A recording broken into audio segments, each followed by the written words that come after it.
right, welcome. We're here at the Rally4Recovery in Providence. Make some noise, people. Come on.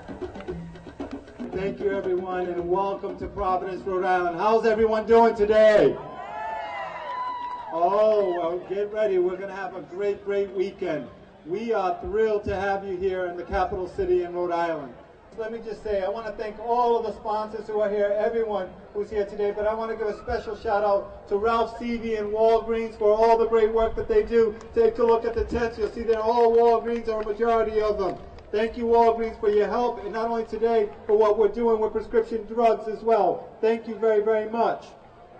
About a year ago, we had an announcement celebration that we had been selected as the national hub. And I hope you all realize that it's because of you that we received that selection. We were in competition with large states and large cities throughout the country, and little old Rhode Island was selected.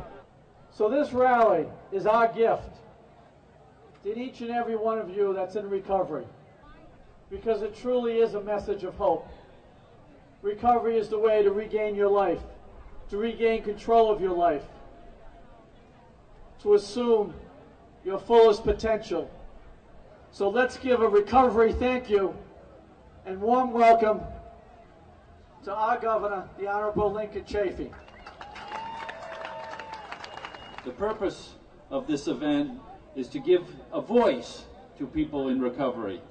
It is also to let people know that treatment does work and recovery is possible. We also want to raise awareness about drug and alcohol addiction, mental illness, developmental disabilities, and the very, very noble journey to recovery. We also are here to dispel the myths and the stigma attached to substance abuse and mental illness.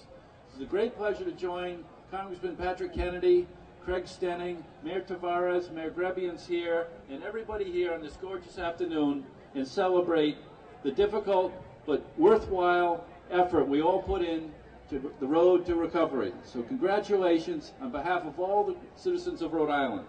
And we're also here to recognize Jim Gillen and Ian Knowles for all they've done over and over again. Let's give them a huge hand. Here are a couple of heroes right here. Good job, Ian, Jim.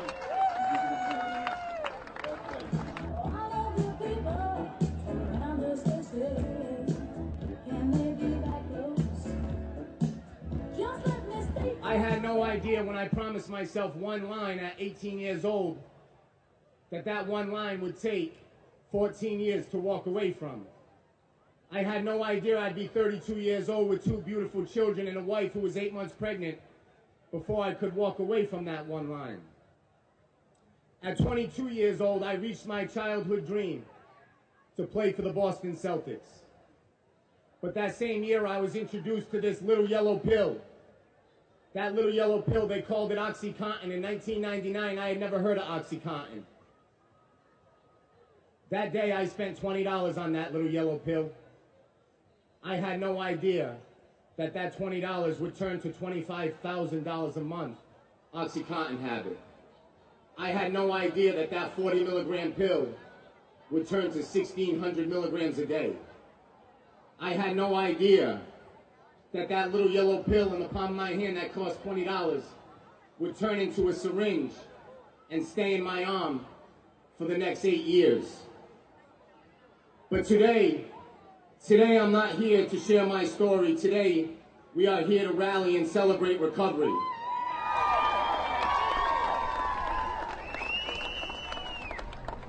Right here, this spot here in Providence, is where Roger Williams came after he was kicked out of Massachusetts with a very simple cry, saying that government has the right to control what people do, but not what they think or what they believe.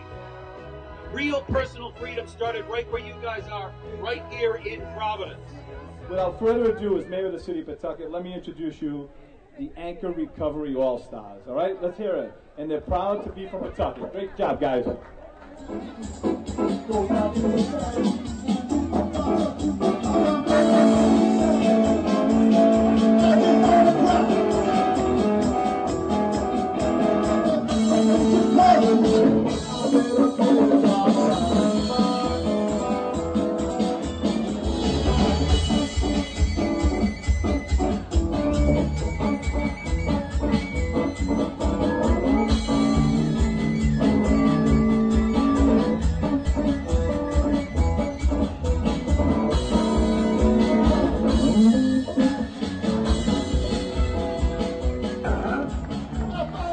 my name is Jim Gillen, and I am a person in long-term recovery. And for me, what that means is I've not found the need to use drugs or alcohol for any reason at any time since 1998. And as a result,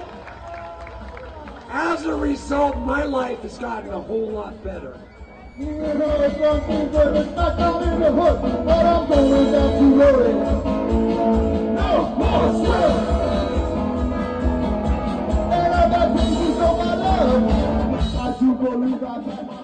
Welcome, everybody. I'm honored to be here with all of you today. As a person in recovery, I'm blessed that I have today where I'm free from the compulsion of using drugs and alcohol. And I have all of you and my fellows in recovery to thank for that. And that's how we do it. We help each other. And another way for us to help each other is to get more politically involved, because the healthcare legislation that's now becoming the law of the land needs to cover the illness of addiction and substance abuse disorders the same as every other physical health issue. What a great crowd for this National Hub event, this Rally for Recovery. You are all an inspiration to me. I am so proud to be here to follow Congressman Patrick Kennedy, my former colleague and a great champion for addiction and mental health issues and recovery. I know that he's touched the lives of many, and I'm just proud to be here today with this national celebration. Let me just say that we have a great community here in Rhode Island. We come together when the chips are down, when we want to make a difference in people's lives. And that's what we've seen with recovery. I know these issues aren't easy. None of it is. In fact, life is a challenge in and of itself. Nobody gets through life without challenges and difficulties. But I know that together, with the right help and support, we can all overcome them. You know what? I, like many of you, lost the things that I love the most to active addiction. I was a state senator in that building with the big white dome on it just across the hall here, just across the street here. I was the executive director of a large nonprofit agency here in Providence. I was a member of my family. I loved a member of my family. I lost those things to addiction. And recovery has given me the ability to regain all those things and more. My name is Donna Dimitrovic, and I am a woman in long-term recovery. And what that means for me is that I have not used any drugs or alcohol since October 14th, 1985. I just want to invite all of you to go back to our booth. It's back there in the corner if you want to do some karaoke, have some fun. Recovery rocks. Enjoy the day. Have a great time. You know, we do and can recover. Thank you very much.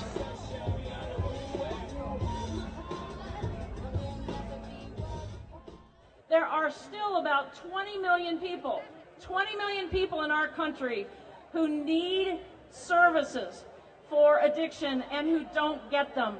You've heard it's largely because of cost. In some cases, it's because people don't know they need it. In some cases, it's because they don't know that recovery is possible.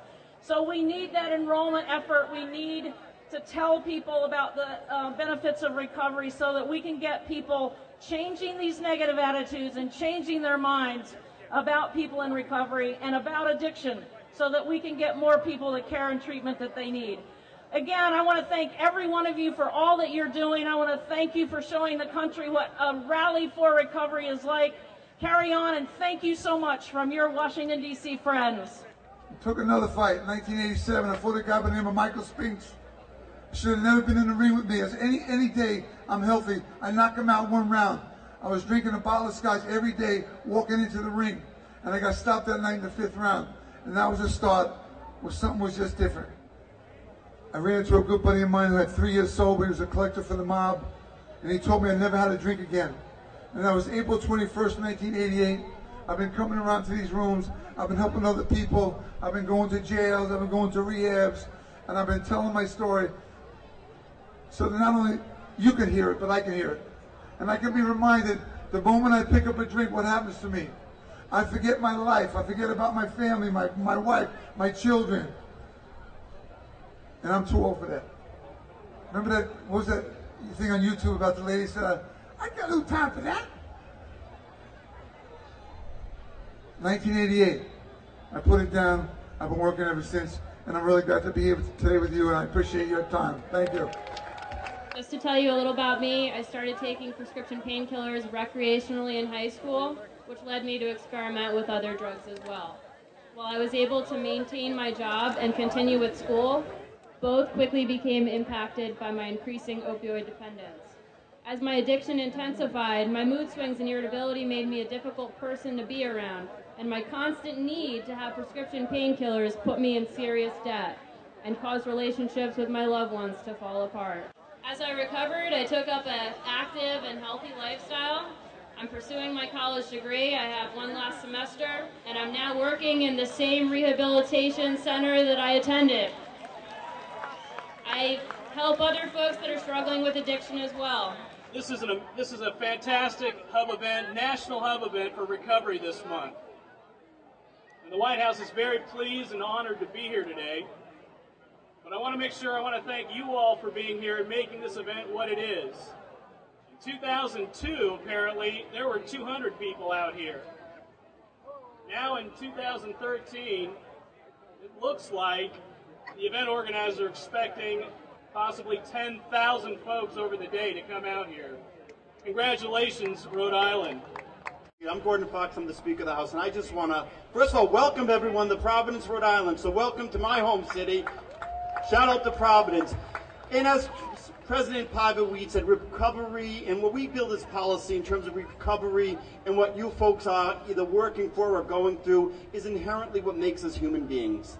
It's about the lessons we learn that nobody's disposable. We are a community. We take care of one another. So just like Senate President Pavel, I want to thank Director Mineta and the President of the United States for all the fight they're doing for Affordable Care Act, because that's part of it, to all the programs that have been established and paid for through the hard-earned tax dollars of so many Rhode Islanders and people through this country. But most important, all the folks going through recovery, knowing that the human spirit is about a healthy mind, a healthy body, and a healthy spirit. So we pledge our support to you as living, breathing examples of everything that's right when we take care of one another and we build a better society. So thank you all for being here. Thank you, President Obama. All right, we're going to introduce a couple of special guests all the way from New York City. Please welcome from LC, Jay Gill and Sean Street.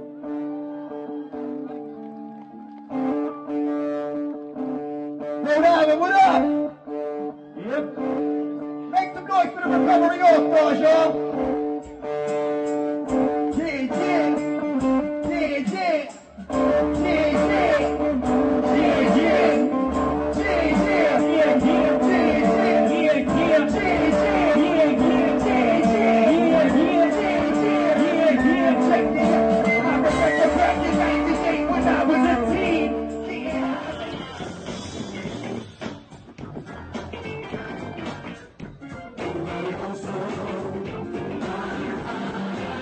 yeah.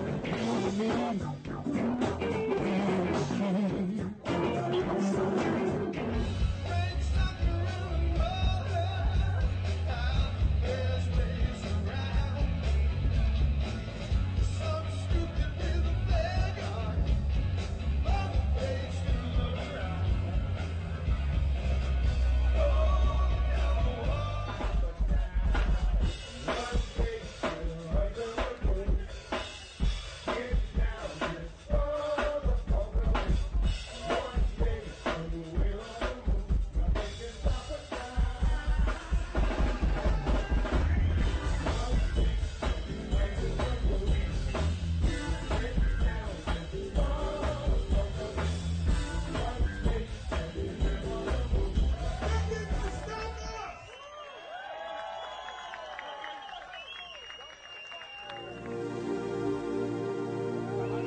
We are mothers and fathers, brothers and sisters, sons and daughters who have been blessed with a new way of life. We have been given a second chance, and we are taking the steps necessary to live one day at a time. we truly are all miracles. 4 years ago, I started out on this mission to raise awareness and to educate our youth about the perils of addiction. I traveled with friends to local high schools all across Rhode Island and Massachusetts in hopes of preventing one kid from going down that road that I went down. We're carrying the torch to shine the way to recovery. We're carrying the torch to light the way for others who do not know that there is another way, that there is a solution in life. We're carrying the torch to give light where there's darkness. We're carrying the torch to make sure we remember those who died in silence, in stigma, because no one would light the way for them, that there was hope and there was recovery. We want to thank everybody who brought their torch today, and with their torch brought the memory of their loved one, who we memorialize in this memorial park, so that we may never forget those who died because there wasn't someone there to carry the torch for them.